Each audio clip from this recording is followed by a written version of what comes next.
wish I could say something that was classy and inspirational, but that just wouldn't be our style. Yeah, I'd like to hear it. SportsTownChicago.com. Lombard, part of the Peon Air Network and available on the TuneIn app. Hell yeah. Broadcast home for your Windy City Bulls and the Chicago Dogs. We're in a league of our own. Now, here's your SportsTownChicago.com scoreboard update. At 5:06 p.m. on Tuesday, January 7th of 2025, I'm your host, Mike Napolitano, with your SportsTownChicago.com update, powered by the Illinois Media School. If you are interested in a career in media, go to beonair.com. Well, no Chicago sports in action tonight, but the Bulls did play last night. Unfortunately, Torrey Craig and Ayo Dosunmu are both listed as out. Torrey Craig is as of today. That's a lower leg injury. He has been ruled out for tomorrow night's game against the Pacers. Ayo Dosunmu, he is also out with a calf injury. Billy Donovan said that Monday Dosunmu is expected to need at least one more week of rehab before progressing to sprinting. That is per Cody Westerlund of 670, the score. The Bulls are 17-19 following their win last night over the Spurs, 114-110. They have a matchup coming up against the Pacers. That will be a test. This Bulls team has not played well at home, so this is on the road, but it's against a 19-18 Pacers team. When you look at these two teams, they've only matched up once this year, and that was a 132-123 win for the Pacers back on December 6th. That has been your SportsTownChicago.com update, brought to you by the Illinois Media School. If you are interested in a career in media, go to beonair.com.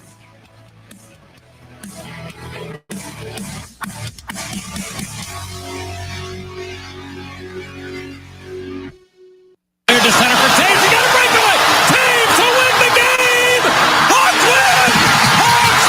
Jonathan Taves. It's Hester inside the 30. Hester's going to take it all the way for a touchdown. Call your sons, call your daughters, call your friends, call your neighbors. Mark Burley has a perfect game going to the ninth. Trying to get open, fires away. Fire! It's over. The Bulls win at the buzzer. Buddy Wise makes the catch. What a play by Wise. Mercy. He goes. One to go. Keeps it clean. 2-on-1. Hudson back to point up a shot.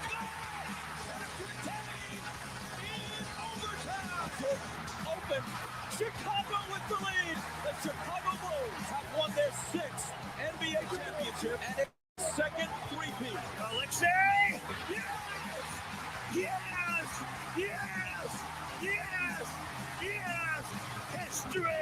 To the net, they score! It's it! They score! The Hawks win the Stanley Cup! The Hawks win the Stanley Cup! A ground ball past Jenks up the middle of the infield. Uribe has it. He throws. Out! A White Sox winner and a world championship! The White Sox have won the World Series and they're mobbing each other on the field! Binnington, Kurashev plays the rebound for Bedard down low.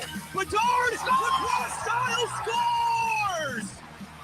Unbelievable! Connor Bedard! Dude, that was insane.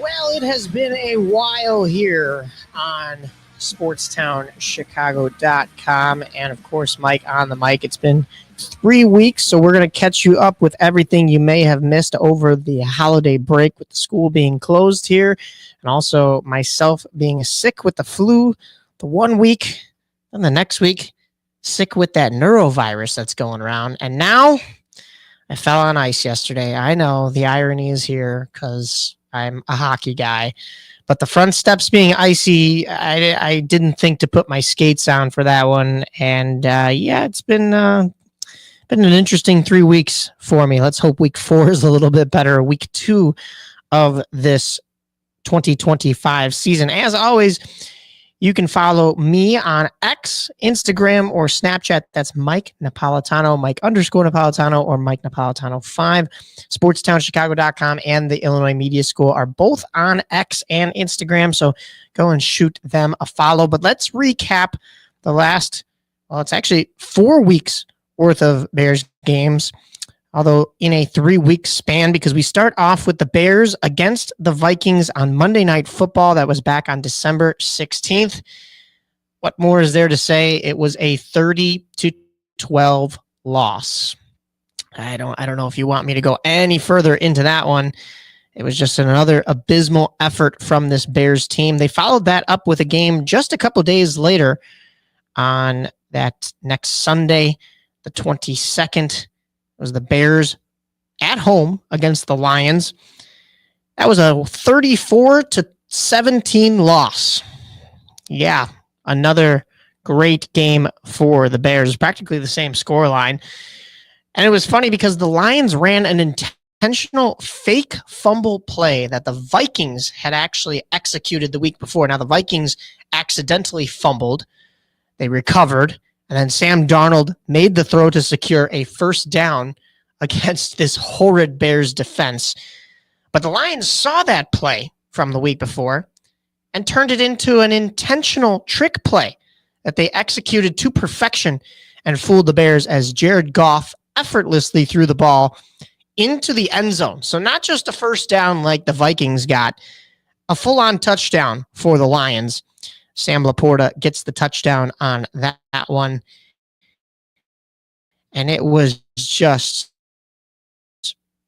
practice at that point for it was a joke of a Sam Laporta touchdown was the final touchdown for the Lions that made it 34-17, but they really were just kind of goofing around at that point against this Bears team. And then just days after that, the Bears would be on national spotlight once again with their Thursday Night Football matchup against the Seattle Seahawks. The final home game of the season, the regular season. There is no playoffs for this Bears team because at that point, after a loss to the Seahawks, the Bears would be 4-12 on the year. They had also lost 11 games in a row, mind you.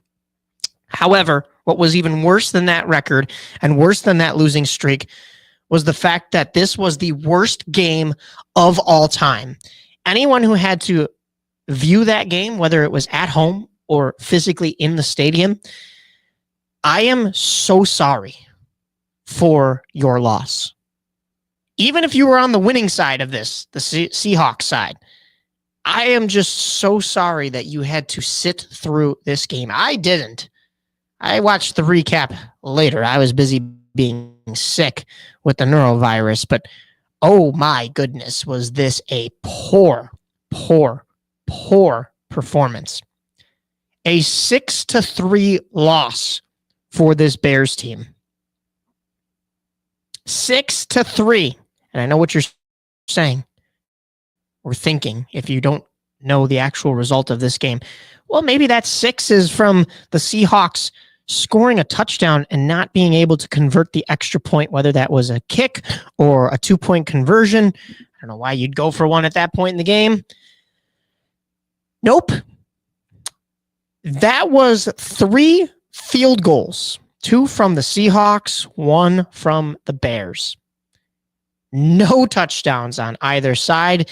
It looked as though it was a game of hot potato. Both of these teams couldn't wait to get rid of the ball. 17 punts in this game between these two teams. 17 of them. Mind you, this is this Bears team that Caleb Williams texted Tory Taylor before the season and said, you're not going to be punting here a whole lot. Everybody was punting on that Thursday night. Wow, was that a horrible display. Following the game, there were plenty of sell the team chants coming out of the stadium. In fact, one of them came from a good friend of mine as well. He was in attendance. Shout out Stewie. Shout out Justin Toth for having to endure that Bears game because, wow, was that something. That was something. Let's have a listen to some of those chants right now.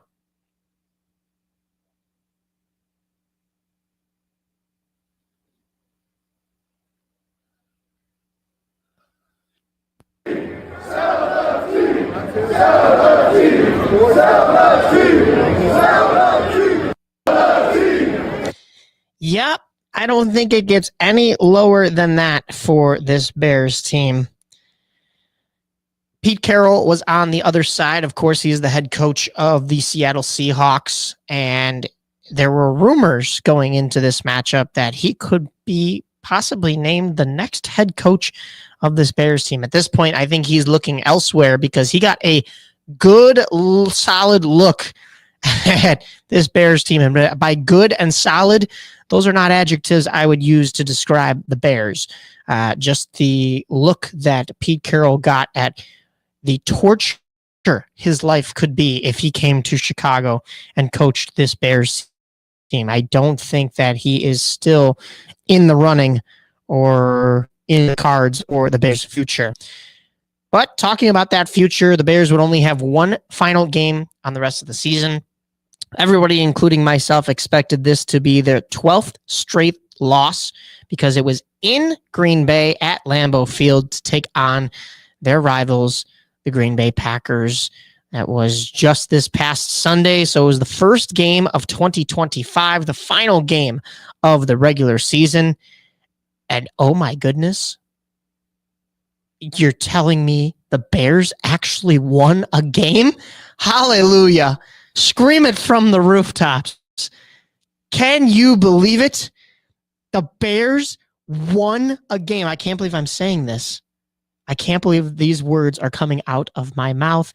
The Chicago Bears, you're listening correctly, defeated the Green Bay Packers. When was the last time you were able to say that? Well, we're going to get into when the last time was. In fact, when the last time the Bears beat Green Bay in Lambeau. But let's not forget that the Bears almost gave it away with a fumble from DJ Moore just as the announcers were jinxing it. The Packers come the other way and put their touchdown in the books to make it a 21-19 game. Well, Packers got that touchdown, bringing them within a score, and then proceeded to kick a field goal with only moments left on the clock. Did I mention they marched down the field effortlessly against this Bears team and kicked when they had used their, of course, 3 previous downs to move the ball into field goal range as best they could, while also running the clock down as much as possible to give the Bears no time to try to answer back. The Bears, in fact, got the ball back with 54 seconds on the clock and made the most of it. A horse collar tackle gives the Bears an extra 15 and a first down.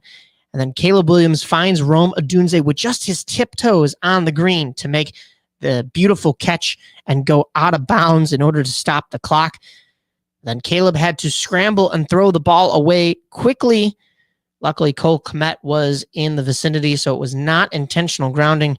Otherwise, that could have really cost the Bears. And then a trick set up to give DJ Moore a 1v1, and he makes the catch. Bears hurry up to the line, spike the ball with 2 seconds on the clock. You can hear the exclamation from Caleb Williams as he was fired up to know that the Bears were in field goal range. And they had a chance to win this game, potentially break the Bears' 11-game losing streak, while also defeating the Packers for the first time since 2018. To defeat the Packers in Lambeau for the first time since Thanksgiving of 2015. 2 seconds left on the clock, a 51-yard attempt for Cairo Santos. And Bears fans felt this was going to be a repeat of Week 11, or was that Week 12? That would have been Week 11, in which the Bears failed to convert the field goal in order to win the game at the final moment in that one and give Green Bay the win on Chicago soil. But this time it would be a little bit different. Have a listen to the final moments of the Bears season against Green Bay. Williams over the middle. It's DJ Moore. He's got to get up there quickly to spike it. No timeouts. Good snap. Good hold. The kick on the way by Santos, and it is good. The Bears' losing streak comes to an end on the final play of the regular season. Yeah. The final play of the regular season. That was courtesy of the NFL broadcast on Fox. And those announcers summed it up perfectly. They went on to say, of course, that it was a win for the Bears in Lambeau. That had not happened since November 26th of 2015. The Bears' rushing touchdown in that game came from Jeremy Langford, and the receiving touchdown was from Zach Miller off of a pass from Jay Cutler. That's how long ago this was a Bears victory at Lambeau Field. Robbie Gould had the 21-yard field goal to put the nail in the coffin for Chicago. And over 10 years ago, basically, I guess just under, since we're in the start of 2025 compared to 2015, the Bears had a winning game in Green Bay. Now, 2018 was the last time that the Bears won just outright against this Green Bay Packers team. We've talked about that on the show. That was a 24-18 victory on December 16th of 2018. So snow is on the ground. Christmas is on the way. The touchdowns came from Trey Burton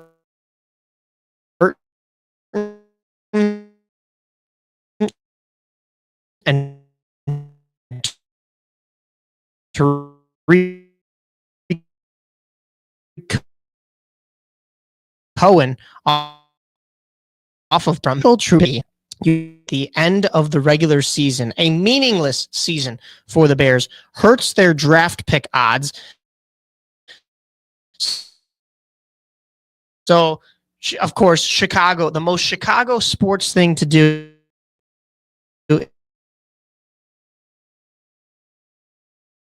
is get a win when it actually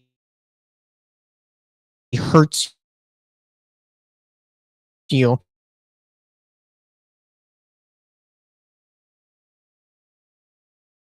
Some defensive help would have been nice. But you know what? I'm going to let Bears fans have this one. We should enjoy of work to do. Thomas Brown being interviewed for full-time position head coach. That was announced before the game on Sunday. Of course, that move is just the Bears saving face. They're showing that they could stand by their emergency decision to elevate him to head coach despite the decision being made out of haste and poor judgment to begin with. Matt Eberflus. Also, it would be unprofessional for a team and an organization to not extend the opportunity to give the guy who currently holds the position the opportunity to full out remove the interim tag and have that position. But I don't believe that Thomas Brown will be the head coach of the Bears when the 2025-26 season begins. Stranger things have happened in Chicago sports, and we shall see if they go the cheap route. A lot of people are calling for Ben Johnson, but even more reports have come out since then that say the Bears are asking the Dallas Cowboys permission to speak and interview, move the right guy for the job. He would have a vendetta in Bay. There's that. But he's the only one going into the interviews thus far of the names that we have heard that has a Super Bowl ring to his name. So he might have to flash that a little bit if he wants the job. Thomas Brown, though, he might be a good offensive coordinator. which he was hired to do for about a week before being moved to that head coach position. So we will see if any of that is the future for the Bears of what we just discussed. There's really no telling.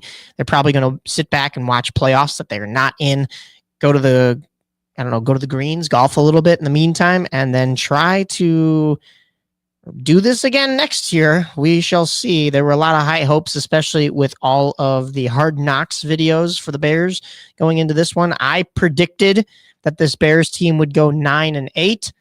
I fell 4 huge wins short. And honestly, 5-12 on the season, it almost feels like the Bears went 0-17. So even though my prediction was only 4 games off, that is a huge 4 games, and it feels even larger than that. I will take the blame for having that one completely wrong. I will definitely temper my expectations for next year. All right, in the eFootball segment, there's no soccer going on with this cold weather at the moment, but Brian Gutierrez of the Chicago Fire was called up to the U.S. men's national team. So congratulations to Gutierrez on that one. We look forward to you doing big things with the national squad. All right, we have Bulls basketball for you right here, and 3 weeks worth of it, followed by some Blackhawks news as well, right here on Mike on the Mic. Uh-oh. Guess what day it is? Guess what day it is? Huh? Mike. What day is it, Mike? No, dude, it's Tuesday. It's time for Mike on the Mic. Woo-hoo! Right here on Sportstown Chicago and Twitch. Hump day!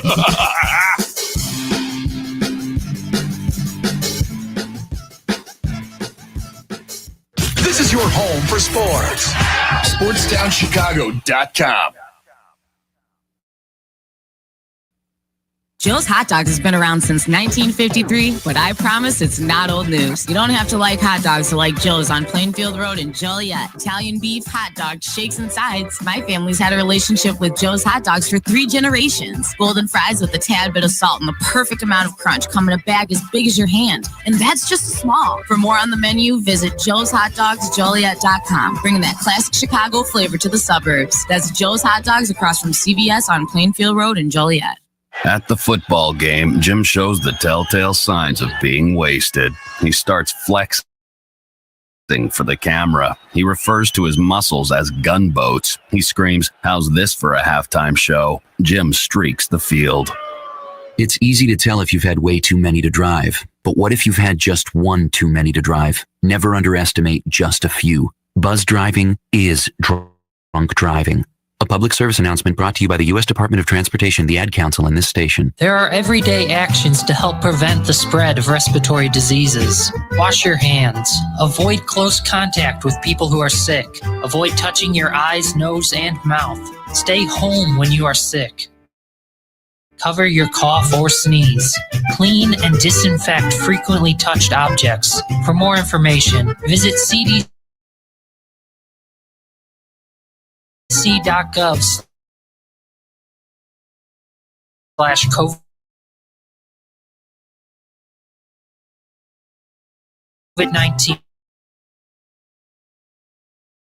This message is City News Radio. You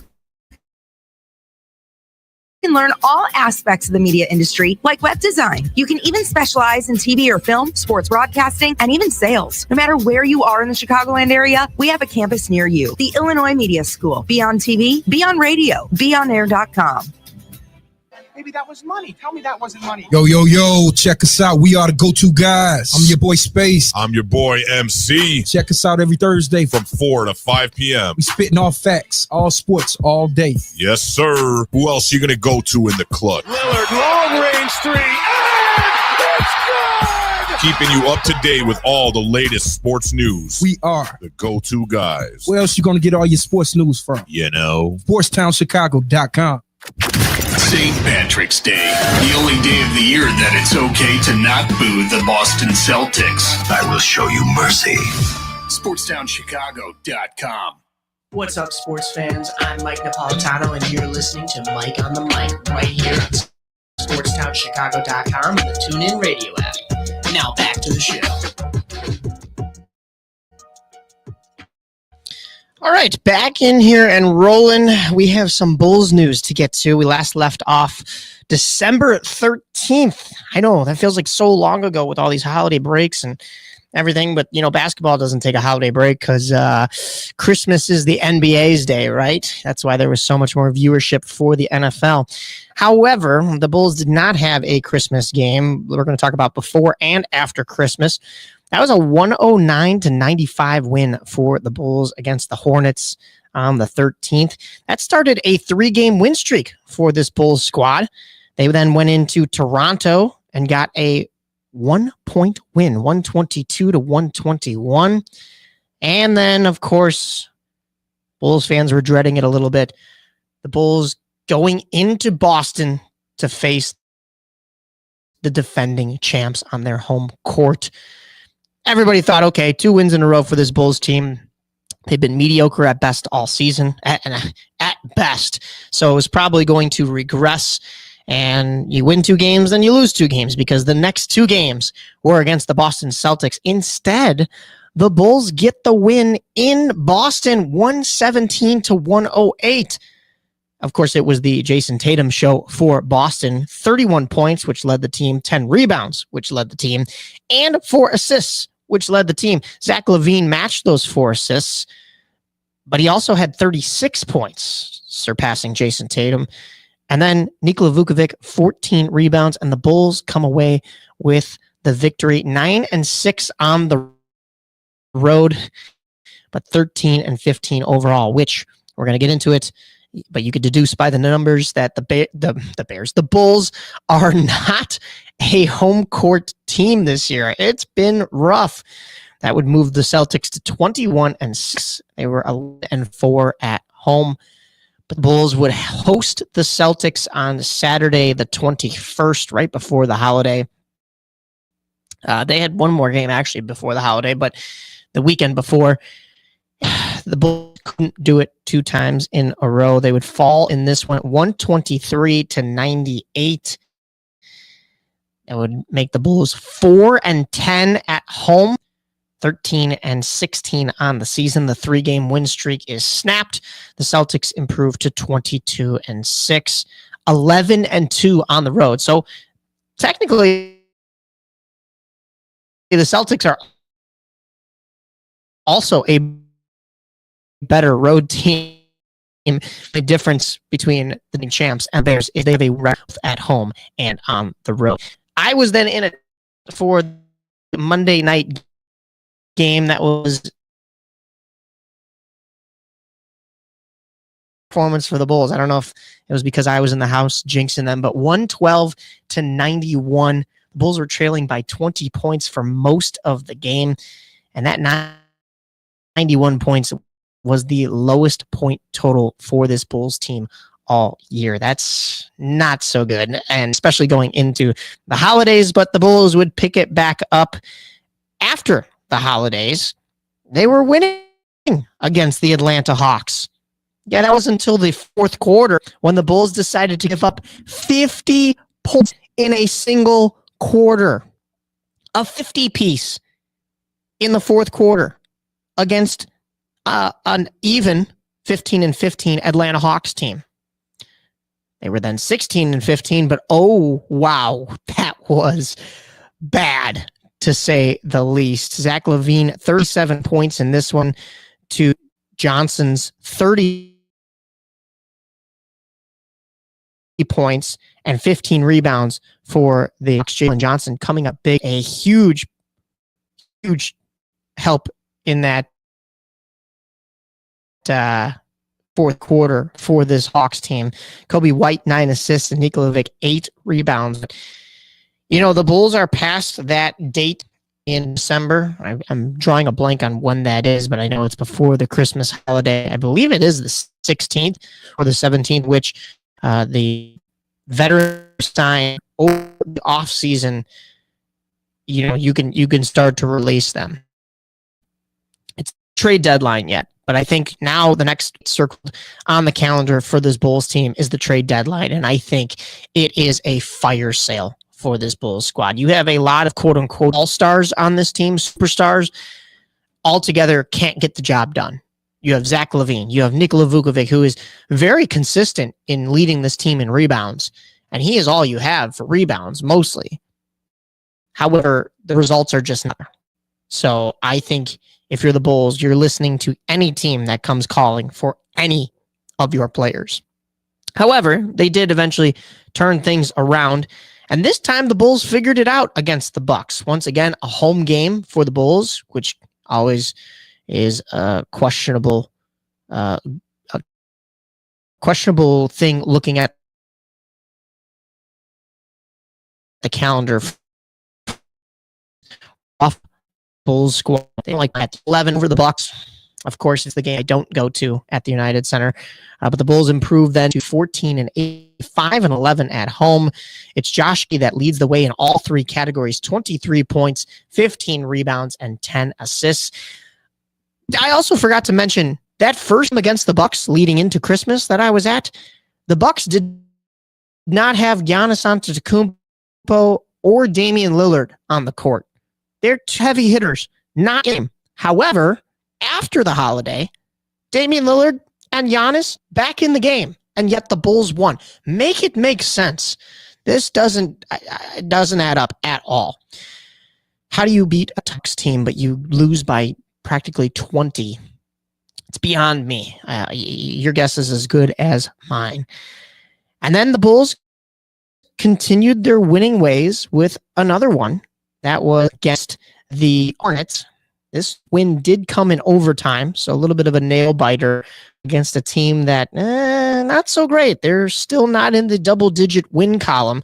They are 7-25 after this one. Bulls are 15-18, but the overtime is what helped the Bulls in this one. Miles Bridges hit a last-second three in order to help send this Hornets team to overtime, but it wasn't enough in that extra frame. Bulls outscored them 17-10 in extra time and get the win 115-108. And then that takes us to what we would normally be covering for the week on this installment of Mike on the Mic. That was Bulls against the Washington Wizards in Washington on the first of the year. So everybody comes over a new leaf. Everybody makes their resolutions.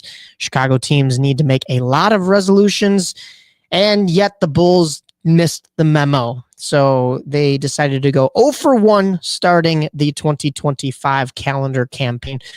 125-107. The Bulls fall in this one. I just, this inconsistency. This is an even worse Wizards team than the Charlotte Hornets team that the Bulls just faced. The Wizards 6-25, like the Bulls, they are struggling on their home court. 5-13. I think they're struggling all around because that means their away record only includes one win. However, they get the win here at home. The Bulls fall. So they are now 15-19, 10 on the road. Not a whole lot to write home about from this game. One that you just really want to forget if you're a Chicagoan. That meant the Bulls were sending Matas Bazet and Julian Phillips to the G League as of Friday. That was January 3rd. And then the Bulls would host the Knicks on Saturday night for Derrick Rose night. Bazelis, you're the draft pick from this year, but you're not in attendance for probably the biggest night of the Bulls year. Now, this was not actually a jersey retirement. The team announced that afternoon that will happen next season.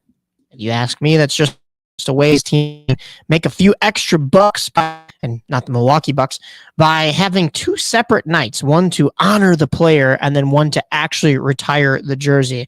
That will come into play when we talk Blackhawks in just a moment, but it's kind of weird. There was also a pop-up shop earlier in the week where you could go and build a bouquet of flowers and either take them home with you, send them to somebody that you love. Also a meet and greet with Derrick Rose himself. I understand the Rose part of it because D Rose, but I don't know, it was a very weird gesture for the Bulls. It was more of a, hey, look at what we're doing for Derrick Rose, a guy that played for us 10 years ago, and focus not on what we are doing on the court, basically. Let's have a listen to what Derrick Rose had to say on Derrick Rose night, a message to his son, all the kids out there, and the many Chicago fans. I want to thank everybody for coming out tonight. First off, I want to start off by thanking the Bulls for allowing this to go on. I want to thank every teammate that came here, flew from other places to make time. All you guys that came here to show love and support it. But I really want to thank the kids. So in the beginning of this video, I mentioned to PJ, hey, do you want to be good or great? And he don't know, but that's my way of tricking him. So with me tricking him, I could be very specific and say, do you want to be good in basketball? But I'm going to make it broad. I'm going to make it broad so that when he say, I can hold you accountable for everything in your life if I see you not.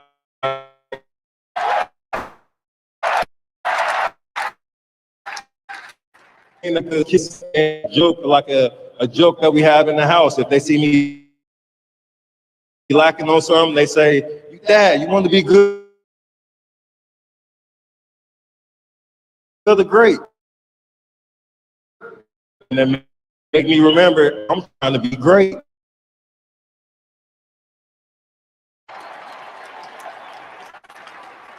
Being great sometimes, you're going to be disliked.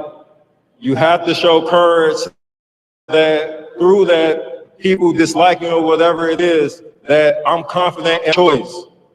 I'm confident that I will make it. I want to be great. You want to be great, I told you. And you all too. Greatness and great. I don't see you falling off nowhere under that. You hear me? So thank you, Chicago, for forcing me to be great. Putting those expectations on me. Not understanding that I would be great the entire time too.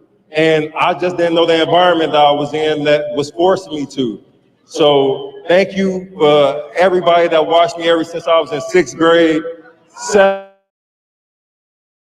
7th grade, 8th grade, injuries, MVP playoffs is going to be the old pool. This new version of me is what you see. I am a businessman now. Thank you. So businessman Derrick Rose, let's see if he decides to jump into the business of, I don't know, maybe helping this Bulls team from the front office side of things.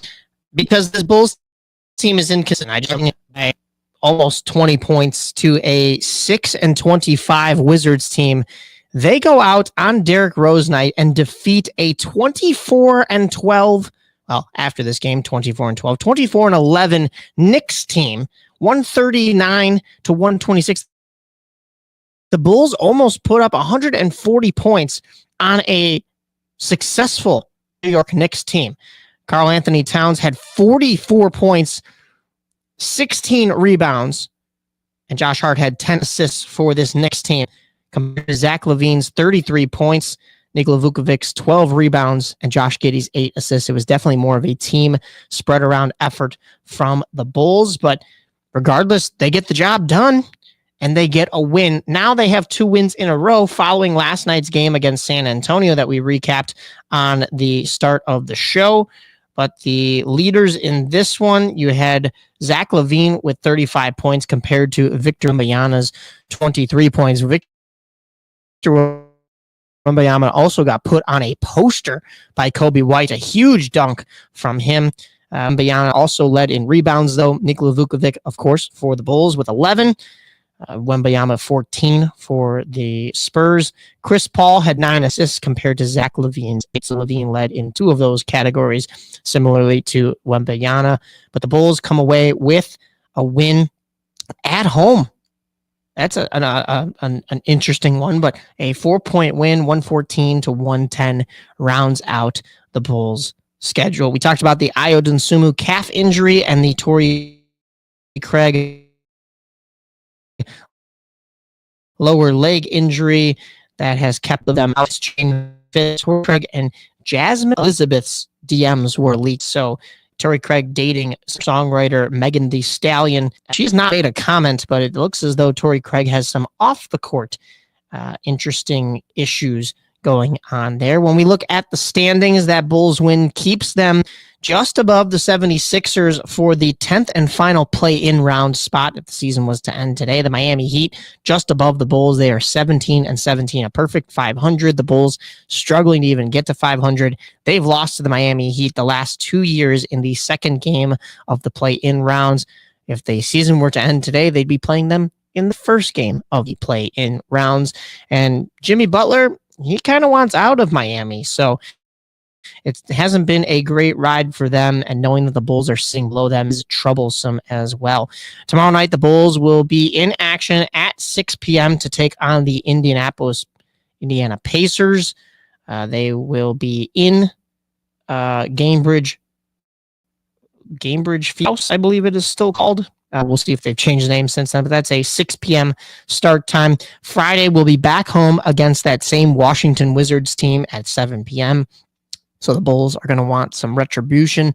And then Sunday, they will be hosting the Sacramento Kings, who also have former Chicago Bull DeMar DeRozan. That'll be his return to Chicago. That's at 2:30 p.m. Next Tuesday, after another edition of Mike on the Mic at 7 p.m., the Bulls will take on the New Orleans Pelicans. And, of course, my heart goes out to anyone affected in New Orleans due to that horrible, tragic incident that happened on New Year's Eve. All of those games, though, jumping back into sports, are on Chicago Sports Network, or you can catch them on AM 670, The Score. But before we jump that far ahead into the week, let's take a look at what is going on in your sports world today. Back to your home for sports. SportsTownChicago.com. Scoreboard update.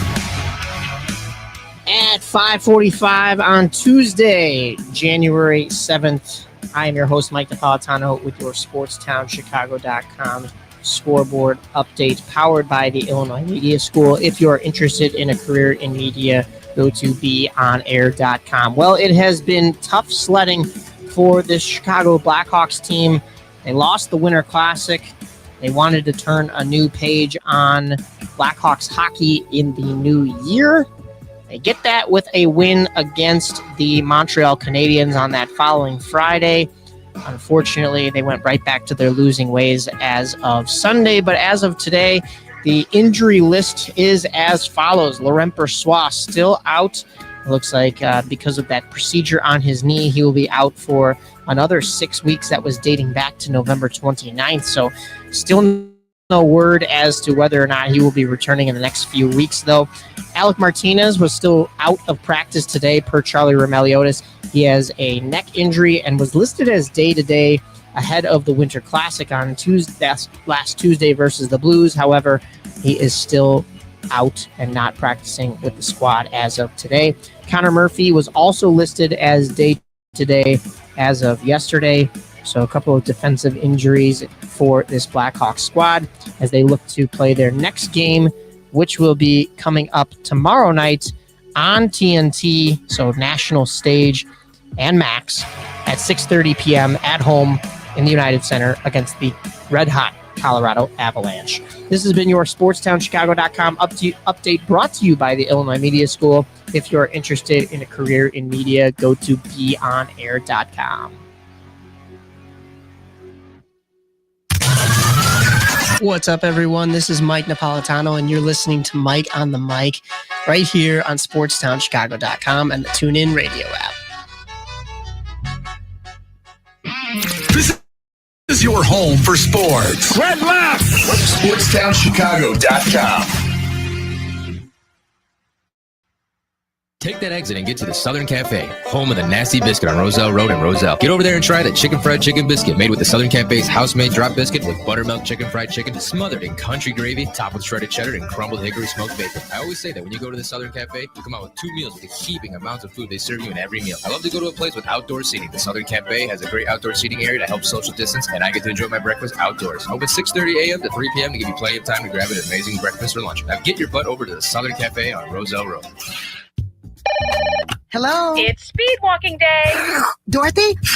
You're breaking up. Did I mention we'd be slowing down when we pass the court where those fine brothers play ball? I heard that. Reduce your risk of cancer, diabetes, heart disease, and stroke. Get active, eat right, and maybe even run into Mr. Right. Isn't sisterhood beautiful? For more information, go to everydaychoices.org. Brought to you by the American Cancer Society, the American Diabetes Association, the American Heart Association, the Ad Council, and this station.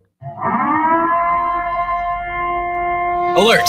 Alert! Be gone, maxed out credit cards, overdue loans, suffocating interest rates, and relentless collection agencies. If your credit rating is making you and others around you cringe, there's only one thing to do, and that's to turn to the professionals at Creative Credit Solutions. Even if your credit is less than perfect, we'll help you get back on track. You can do it, and we can help. Call today or visit creativecreditsolutions.net for your free credit check report. Blow the whistle on SportsTownChicago.com. Mondays and Fridays from 2 to 3 p.m. as we talk NFL. The game plan was really sound. It's a quarterback league. It happened. It still is. Franchise-defining quarterbacks. College football. Will Jim Harbaugh make it through the season as Michigan's head coach? Some more Big Ten talk. And here's some things you wouldn't expect. I would have never expected that. Get all of that and more on Blow the Whistle on SportsTownChicago.com. Testing. Is this thing on? Hello? Can you hear me? Guys? Somebody help. Hello? Now back to Mike on the Mic on SportsTownChicago.com and Twitch.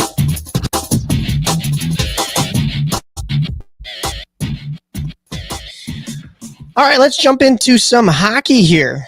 The Blackhawks, unfortunately, didn't get the job done in probably their biggest game of the year. That is the Winter Classic. I'm sporting the beautiful red jerseys that they wore. Unfortunately, it was not enough to win the game. They did win the style points, though, because the Blues wasn't too thrilled with their jerseys. And I'm not just saying that biasly because I don't like the Blues. But let's get into the games leading up to that we missed. Saturday, December 14th was in New Jersey at noon. That was Drew Comesso's first NHL start, following his 2-save shutout performance against the New York Islanders, in which he technically made his debut, but Blackhawks still lost 5-4 due to the 5 goals on 19 shots that the defense and Arvid Soderblom gave up. Frank Nazar also joined the NHL squad for the first time this season. He made his debut against Carolina last year, if you remember that, and he played 2 more games with Chicago. He scored his first goal on his first shift on his first shot. Sounds familiar. May have been a guy by the name of Jonathan Toews that did something like that. And let's not brush over the fact that Nazar did this against the Carolina Hurricanes, a very good Carolina Hurricanes team. However, he did go -4 last season with 16:08 average time on ice. So not a whole lot of minutes for the rookie, but enough to get a taste of the NHL.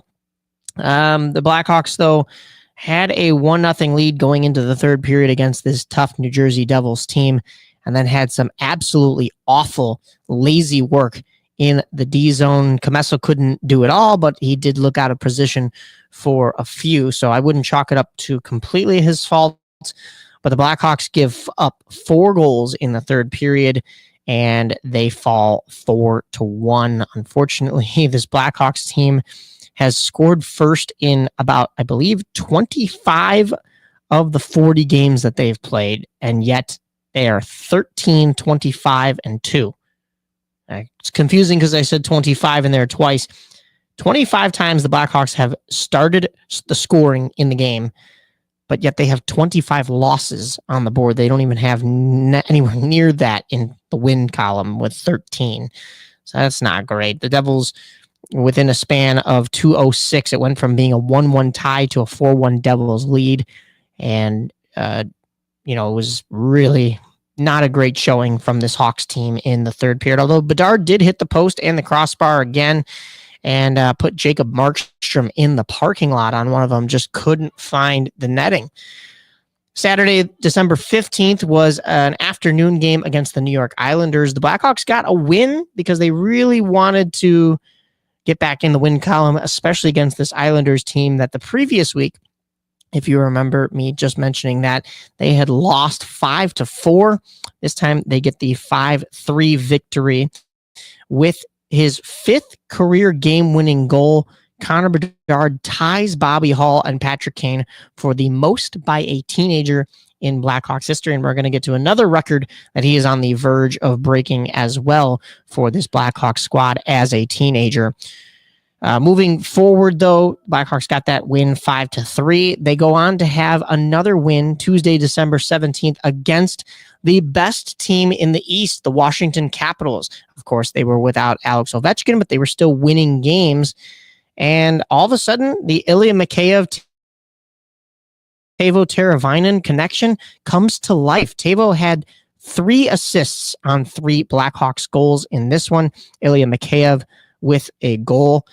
He had a couple of goals then in the game against Seattle on that Thursday, December 19th. And guess what? Just when the Bulls were winning 3 games in a row, the Blackhawks were too. I was at this game. That was the Jeremy Roenick Q&A night with Troy Murray. Jeremy Roenick, very candid. He loves Chicago and got to see him all throughout the Winter Classic week. He was honored that night, but there was not a jersey retirement ceremony, which was a little odd because the Blackhawks asked Lukas Reichel to change his number at the start of this season from 27, the same number that Jeremy Roenick wore, to 73. Well, specifically it was Lukas Reichel that picked 73 because that was the number he wore in Europe. But that's not a great, very special number. Like 27 is a much nicer number aesthetically, and also, hockey players are very superstitious. I don't know. That's a very interesting move. We didn't hear from Lukas Reichel in this game, but we did have 2 goals from Ilya Mikheyev. As I mentioned, he has 4 goals in 3 games at this point. Teuvo Teravainen had 8 points in that 3-game win streak. 7 of them were assists. So he's a very giving line mate and was definitely helping the Blackhawks put up the numbers in those wins. They come away with a 3-1 victory against the Seattle Kraken. Sorry to Rick Olczyk and all my Seattle friends that I saw that night at the game. That's really just the Olczyks, but did get a chance to shake hands with John Weideman, as always, Charlie Meliodas, John Hansen, Jenna Rose, and the Spanish broadcasting team, Miguel Esparza and Jorge Moreno. So it was a great showing of everybody in the United Center that night. It was a very festive evening. That was before I went to the Bulls game, and it was their Christmas festive night going on. The Blackhawks had theirs. So the Christmas holiday was in full swing at the United Center for both teams. However, the Blackhawks would go back into the losing column badly before the Christmas holiday. That was Saturday, December 21st, the same night that the Bulls win streak was snapped. The Blackhawks were snapped as well. That was a 6-4 loss to Calgary. And the Blackhawks had a penalty kill streak of 33 straight penalty kills killed, knocked off, no goals against. That ends that game at 33 straight, unfortunately. And then the Blackhawks, with no streaks, would go into Minnesota at 7 p.m. on the 23rd, right before the Christmas holiday. Teuvo Teravainen missed a wide open net in the dying minutes of that game that would haunt him. That could have made the game 3-3. Instead, Minnesota scores an empty netter. It was Marcus Foligno, brother of Blackhawks captain Nick Foligno. And the Blackhawks would answer with 1 goal in the final 33 seconds with the extra attacker and the goaltender pulled. But the comeback falls short as the horn sounds.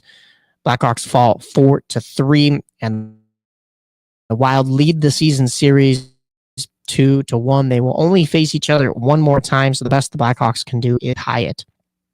And then I had nasty neurovirus right after Christmas, so I did not even watch the game against the Buffalo Sabres, I will be honest with you. But looking back at this one, 4-0 by the end of the first period, that is completely unacceptable against a Buffalo Sabres team that is, putting it nicely, a little worse for wear. They are 13, 19, and 4. They are nowhere near where they wanted to be this year. And the Blackhawks give up a 4 spot to this Buffalo team before the first period is even over. The Blackhawks would answer back with a Tyler Bertuzzi team-leading 11th goal. He's finally doing something for this team, and I don't think anybody expected Tyler Bertuzzi to be leading this team in goals.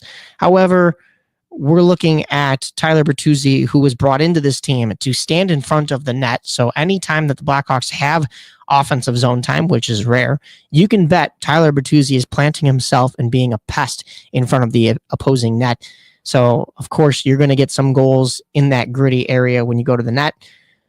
Unfortunately, it was not enough, and the Blackhawks fall 6-2. That 4-0 deficit was too much to crawl back out of. Seth Jones gets a goal in this one. Connor Bedard had an assist on that Tyler Bertuzzi goal, but it still was not enough. The Blackhawks would have one final game before the Winter Classic itself. That was Sunday, December 29th against the Dallas Stars. I was too busy at Spit and Chicklets Live, the podcast, well known for its strong grasp on the hockey world, with guest spots from Chris Chelios, Jeremy Roenick, my own cousin, Tim Stapleton, technically, and Keith Yandel, who is also becoming more of a mainstay on the podcast, brought out none other than Wayne Gretzky. He said, I hope you guys don't mind. I found a friend who's a local guy on the street. You mind if I bring him out? Next thing you know, Wayne Gretzky's walking out onto the stage. And Gretzky, not quite a local guy, but he did talk about how he does have family here in Chicago. And technically, his last name is supposed to be spelled Gretzky. It was changed by his father when they emigrated to Canada because of the fact that he could only write a Z, a zeta, in the alphabet rather than an S. I guess his father didn't know how to write an S, I guess, or maybe he just wrote it backwards. But they also brought out Matt Murley and Colby Armstrong because they host the sister podcast, the Game Notes podcast. Those are both former NHLers. And then Glenn Healy, the legend. He is also now the executive director / president of the NHL Alumni Association, helping guys out with their post-career if they don't have the privilege of starting the most famous hockey podcast out there. Then right into the game, I did not get so not much to write home about in that one. Going to turn things around in their biggest game of the year. Monday, December 30th, right before the Winter Classic, though, was Hockey Night in Scottsdale at the Hockey Barn Bar on Ogden, and then the Black and Blue charity event for Troy Murray and Kelly Chase, bringing together Blues and Blackhawks fans to honor two guys in their battle. Kelly Chase, of course, could not be there. He is still in a hospital in St. Louis fighting his battle.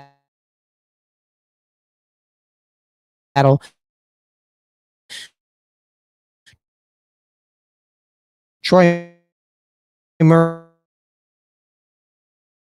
was in attendance. The host by Darren Hinkark. He is on national broadcasts. He was joined by Catherine Tappan, another legend of the game, another amazing broadcaster. I think she joined the team. But yeah, she did a great job. Chris Chelios, Jeremy Roenick, and Dennis Savard, all three Blackhawks Hall of Famers, legends, joining the stage. And that just proves the whole Jeremy Roenick, Catherine Tappan issue is not anything serious. It was blown out of proportion by NBC, I believe.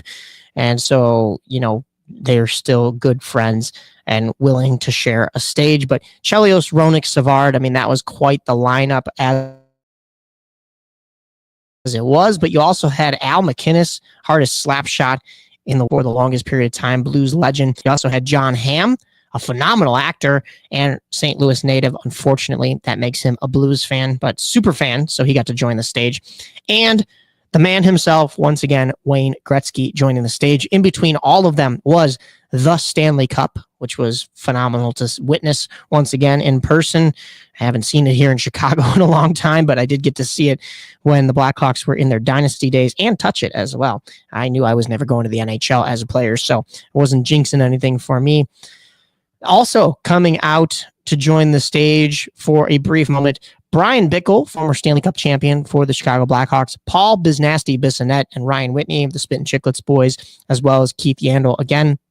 Brian Noonan, Reed Simpson, Glenn Healy once more, and Troy Murray, as I mentioned.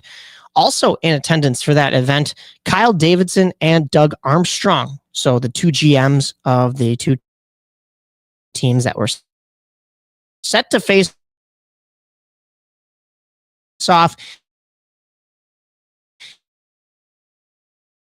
in the Winter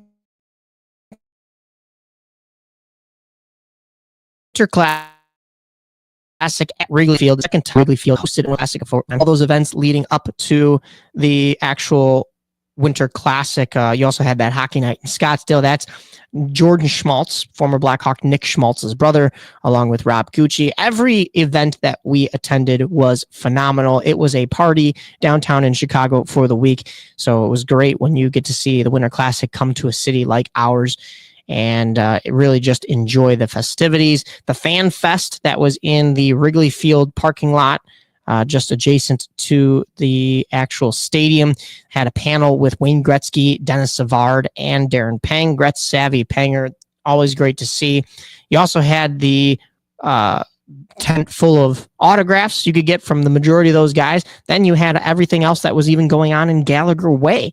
You had the TNT broadcast live from there. You had a whole stage set up. It was a country band. I didn't really entertain myself too much there. So we went right in because I was really interested in seeing the Smashing Pumpkins, who were opening up in the pregame, doing a full concert right on the stage at home plate.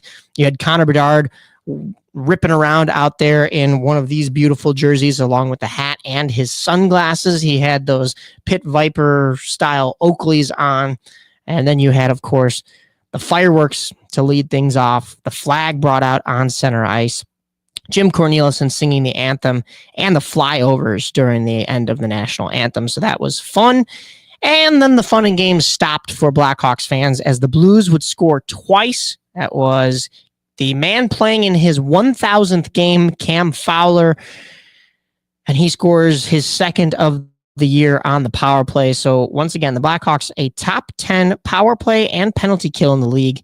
Can't get anything done on the penalty kill and let the Blues take the lead. Then another penalty almost halfway through the first, and Jordan Kyrou gets his 16th of the year. That was assisted by Jake Neighbors and Dylan Holloway. Keep those names in mind because Taylor Hall helps the Blackhawks get on the board with his 8th of the year on the Blackhawks power play. It was a beautiful shot off the pads from Ryan Donato, and the rebound found Hall. But that only cut the lead in half, and in the second period, that became all Blues. All three of those first goals I mentioned were special teams goals on the power plays for each team.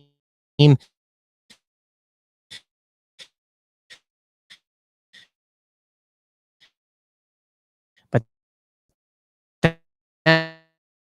then it was 5 goals for Jeff Falk, but not a whole lot from him in this game. 5:03 later, Alexander Texier puts in the punctual 6th goal for the Blues to solidify the loss for Chicago, put them on a 5-game losing streak, and unfortunately, the Blackhawks are now 0-5 in Winter Classics and 1-6 in outdoor games in general. That was the 2009 Winter Classic at Wrigley Field against Detroit, as I mentioned. The March 1st, 2014 Soldier Field Stadium Series game against Pittsburgh that the Blackhawks did win 5-1. They had those all black jerseys with the glossy head. On January 1st, 2015, that was another Winter Classic that the Blackhawks lost to Washington 3-2. If you remember, Troy Brouwer scored that heartbreaking dagger of a goal with only seconds left on the clock for Washington to get the win in regulation when everybody thought it was going to overtime. Those were the normal white jerseys with the normal head, Blackhawk head, and lower red tomahawks on the sleeves. Not too thrilled about those jerseys. Then February 21st, 2016 was at TCF Bank Stadium in Minnesota for another Stadium Series game. That was a 6-1 Minnesota lead. Those were beautiful jerseys, though. The white and black. The Blackhawks had lowered tomahawks on the elbows, big numbers, and of course the 4 Chicago Stars on the collar. I did like those away jerseys. And the Blackhawks lost the Winter Classic on January 2nd because there was a Centennial game outdoors that year on the 1st. That was against St. Louis in St. Louis at Busch Stadium. It was a 4-1 win for St. Louis, and the retro head was on the white jerseys. And of course, the Blackhawks lowering the tomahawks to the elbows. There seems to be a pattern with Blackhawks outdoor jerseys lowering the tomahawks. And then the game I attended, January 1st of 2019, Notre Dame Stadium against Boston. That was another Winter Classic. That was another loss, 4-2 to the Boston Bruins. Those were those beautiful black and white jerseys. And then this one, which was held on New Year's Eve rather than New Year's Day for the first time ever, which is a little confusing because there already was a Winter Classic of 2024 between the Seattle Kraken and the Vegas Golden Knights. So when you looked up 2024 Winter Classic, that would come up. But this was also the 2024 Discover NHL Winter Classic. So maybe fans will just forget that this happened. And it wasn't a 6-2 win for St. Louis. And the Blackhawks wore these beautiful red and cream jerseys. Hey, they won in the jersey department. That's all I am saying.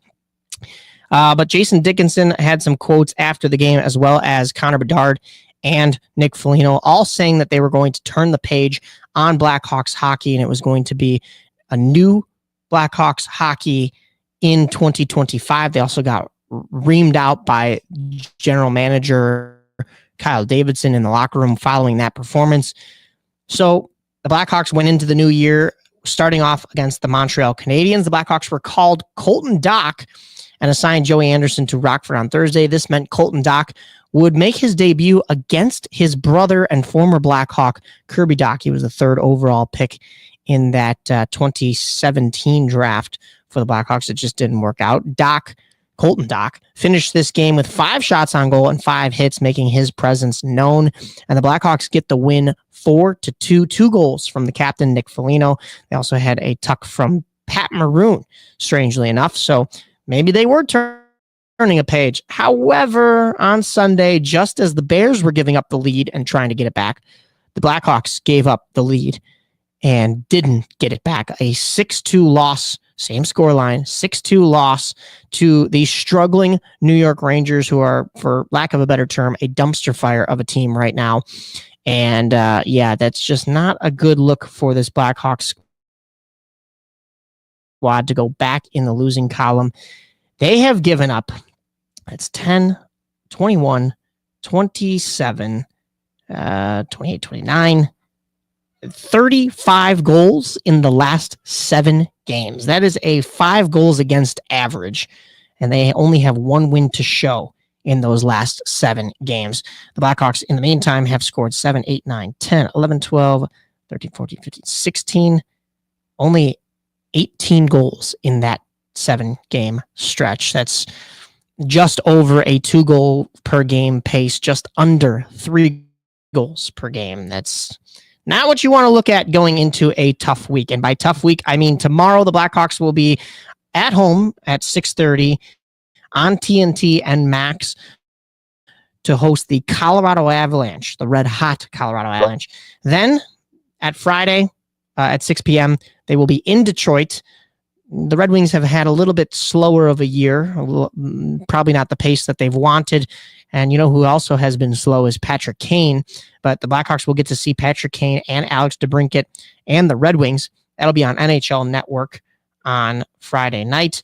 Then Saturday, the Blackhawks will be back home to host Connor McDavid and the Edmonton Oilers at 6 p.m. on ESPN. Followed by that, they will have a Monday night game at 6:30 on NHL Network. Blackhawks will be hosting the Calgary Flames.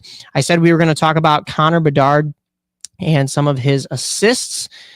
breaking another record. Connor Bedard surpassed Patrick Kane for points by a teenager on this Blackhawks team and in this organization in history. The only one he has still to pass, 129 points from former Blackhawk teenager Eddie Olczyk. At the pace that Connor Bedard is at, he may very well pass that number. All right, well, that's been enough hockey talk. Oh, well, wait, we have more to get to. The USA winning gold in the World Juniors back-to-back. And also, the Winter Classic wasn't the only game outside at Wrigley Field. Let's talk about some more exciting things happening on that ice other than the Blackhawks losing right here on the mic.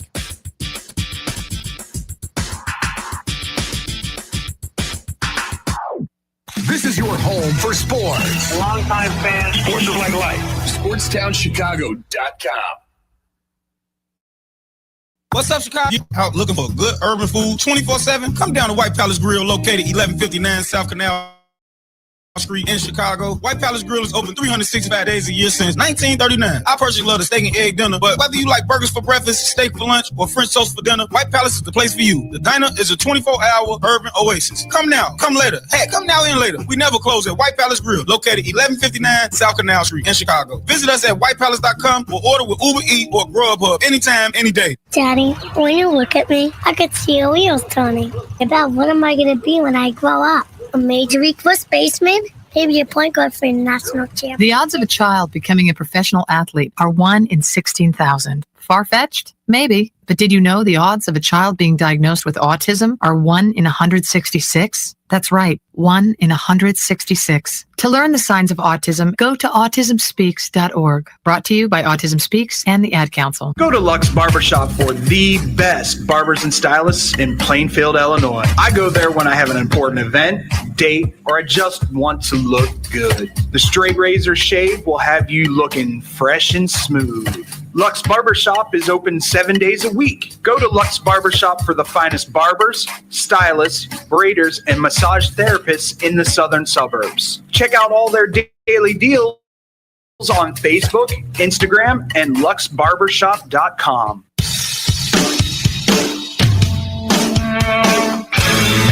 Hi, this is Joe Perry and Steven Tyler of Aerosmith for Red. You know, it's okay to rock and roll and party down. Just don't get in that 2,000-pound bullet when you're done and cocked. And please don't drink and drive. I'm the one that jaded you.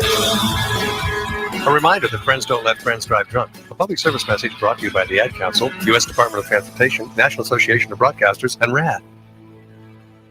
The Chicago Dogs are back on SportsTownChicago.com. Tune in to the season opener against the Sioux City Explorers, Friday, May 28th at Impact Field in Rosemont. First pitch at 7:05 p.m. Hear all the action right here on SportsTownChicago.com.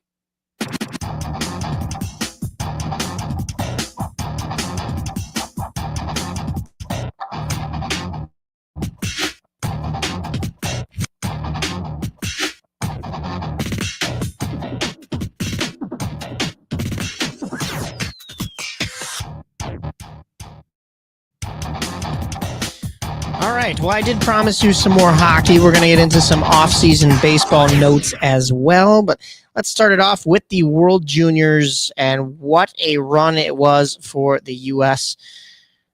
Comparatively, it was not such a great showing for Canada. But let's start things off. December 26th, right after the holidays, is when everything got kicked off, and the USA were ready to go. No holiday hangover for a win over Germany. The U.S. would roll into their next game on the 28th with a 5-1 win over Latvia. Now, Latvia, though, they had just come off of a win themselves. A 3-2 shootout win over... Now, this is Latvia, remember. They're not exactly the best team in these games. Not a whole lot of people know really anybody on this team itself. They had a 3-2 shootout win over Canada.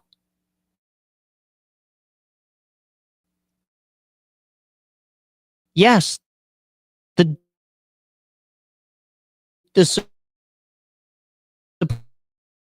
supposed juggernaut of you had a 4-0 victory run here at the World Juniors. Now, Macklin Celebrini and Connor Bedard could have been playing for this Canadian team. However, both the Sharks and Blackhawks didn't want to send their players. So that's on Canada. You dance with who you bring with to the dance. So the Canadian team had to work with what they got, and typically they can go without some of their studs and still get the job done. It's Canadian hockey, right? It's synonymous with winning. Unfortunately, that wasn't the case for them. The USA would lose a close one in overtime against Finland, but then Canada gets a 3-0 win over Germany. So both teams tied neck and neck. The U.S. had a round-robin overtime loss. Canada had a round-robin shootout loss. Both teams, though, had 2 wins moving forward. And then it was Canada falling to the U.S. These two teams got to play head-to-head, a 4-1 victory for the U.S., and that would put Canada on the brink of elimination. Meanwhile, U.S., they're chugging along. They're okay. A 7-2 win against Sweden. And next thing you know, the U.S. is moving on into the elimination rounds. They also had another game that was a 4-1 win over Czechia. That was in the quarterfinals. Let's check out where Canada is in the quarterfinals. Oh, wait a minute. Canada did not qualify for any games past the round robin tournament. A 4-3 loss to Czechia leading, and Canada was first for Canada. Now the U.S. to go back-to-back. The United States has never gone back-to-back gold medals in World Juniors, but this would have been the time to do it. And then they did it. The USA defeats Finland 4-3 in overtime. So they did have to make things interesting and take it to overtime. However, the U.S. gets the win.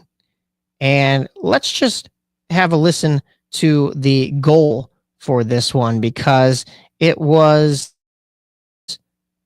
the first shot of the tournament for the eventual goal scorer for the United States. That was, I don't want to pull up the highlights here, Teddy Spriga, I believe is the name. But he hadn't had a shot on goal Teddy Stiga, my bad. Teddy Stiga hadn't had a shot on goal all tournament. And he finally gets one in this overtime. And wouldn't you know, it goes 5-0 for the game winner. And wow, what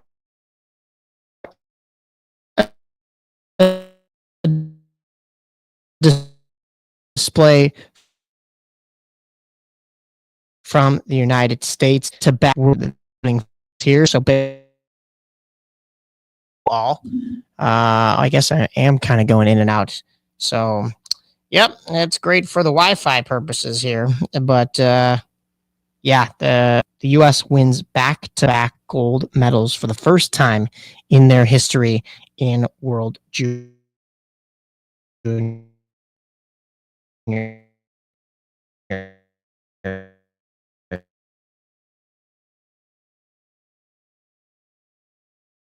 So just a great showing by the NCAA hosted the Big Ten Frozen Confines Hockey Series. It was 4 games over 2 days. If you bought a ticket for 1 day, you would get into both games. Our friend of the show and former guest, Hannah Arbitman, was the in-game host for all of it. That first day, Ohio State versus Michigan. Ohio State came from behind to defeat Michigan 4-3 in regulation. And then Notre Dame defeated Penn State after a 3-3 tie, took them to overtime.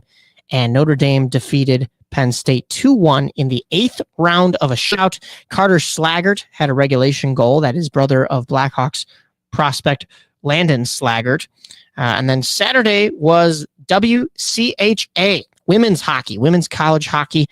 between Ohio State and Wisconsin. Ohio State had a solid outing after dropping their previous game to Wisconsin by a landslide. Maybe it was the jerseys. Ohio State came out in 2009 inspired Blackhawks outdoor jerseys, so the Winter Classic jerseys, the black and cream that I was talking about. It was all of that except for they had the Ohio State Buckeye on the front instead of the Blackhawks logo. But those were beautiful jerseys, and they forced this one into a shootout after a 3-3 tie as well, and Ohio State won the shootout 1-0 after 6 rounds. Then Michigan State, in the conclusion of these 4 games, defeated Wisconsin. That was the primetime game because Michigan State was the number 1 team in hockey going into this one, even above Minnesota. That was a 4-3 victory after coughing up the lead 3-2 in regulation. Wisconsin did score a last-minute goal with the goaltender pulled, so it was exciting hockey going into overtime, and it continued to be exciting. Michigan State gets the win with a goal with 1.4 seconds to go in overtime to conclude the festivities and the hockey series at Wrigley Field. I believe we also missed the Garrett Crochet trade here on Mike on the Mic. Garrett Crochet being dealt to Boston by the Chicago White Sox.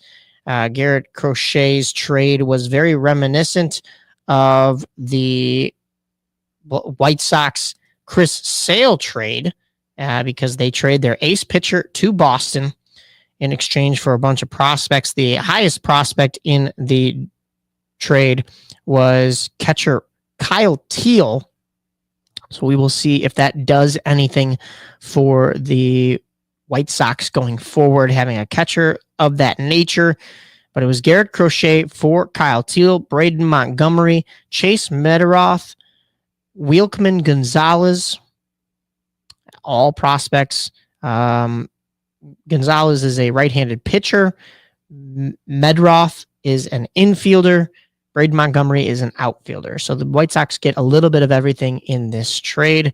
The Cubs, on the other end of things, made a trade themselves. That was the trade for Kyle Tucker of the Houston Astros. The Cubs send Isaac Paredes as well as right-hander Hayden Wesneski in exchange for Kyle Tucker. The Cubs all sent third baseman Cam Smith over there. So Cubs getting rid of a third baseman, a right-hander, and a third baseman prospect for Kyle Tucker, who will hopefully help the Cubs this year. We're going to see if he has a regression. I'm predicting he has a regression because I don't think the Astros are going to trade away anything that isn't possibly helpful. I think they know something here, but we will see. He'll get the right field starting spot supposedly for this North Side team. We will cover a lot more MLB free agency. I know there were a lot more trades that went on during the winter meetings and while we were off the mic here, but we will run out of time for today. We've already taken a little bit of extra time. In the meantime, you can go and listen to the Voodoo podcast. The December episode is out now, and it features the cast of Silent Night, a Christmas-themed home haunted house, as well as Old Joliet historian and actress Christine Johnson. She had a lot of really cool stories about the old prison. You can find that on Apple Podcasts, Spotify, or wherever you get your podcasts. On the weekends, WRMN's On the Rise with myself and the Derek. We cover Ice Hogs, Blackhawks, Wolves, Steel, Windy City Bulls, Chicago Bulls, fantasy football, Schaumburg Boomers, Kane County Cougars, and so much more. So tune in. That is on YouTube or on AM 1410 WRMN. Stream Sports Midwest. You can catch Nye Hill Hockey with the voice of the Chicago Dogs, Aaron Schellen, Eric Willowhite, and Ethan Wiles, as well as myself on YouTube. So that is Stream Sports Midwest. The Divided podcast has Tilo, G-Lead, and the Derek. That is on Spotify. They will be coming back shortly in a little bit of a crazy holiday and thus forth. The Parlay is Tilo's other podcast with Kendall Gill. You'll get some former NBA stories from KG that could include MJ. Also some boxing news That is on YouTube and Spotify. And you can follow me on social media. That's Mike Napolitano on X, Mike_Napolitano on Instagram, Mike Napolitano 5 on Snapchat. While you're there, give SportsTownChicago.com and the Illinois Media School a little love and follow them as well. That is all of your Chicago sports news for the week. Thank you, and 3 weeks, I should say. Thank you again for tuning in. I'm your host, Mike Napolitano, and this has been another edition of Mike on the Mic. I just want to leave you with a high note to start the year. The trick play for the Bears on that receiving drive, courtesy of the NFL Fox broadcast, as the Bears pull off a trick play on the Packers.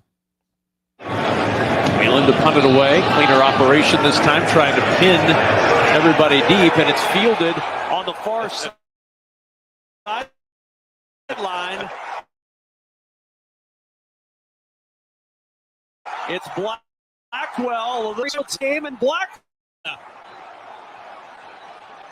94-yard return touchdown, and the Bears take a 6-0 lead. As a coverage team, where is the football? Not where is the returner, but where is the football? Because you're going to think he's over there, but he's up here. And nobody from Green Bay really locates that play downfield.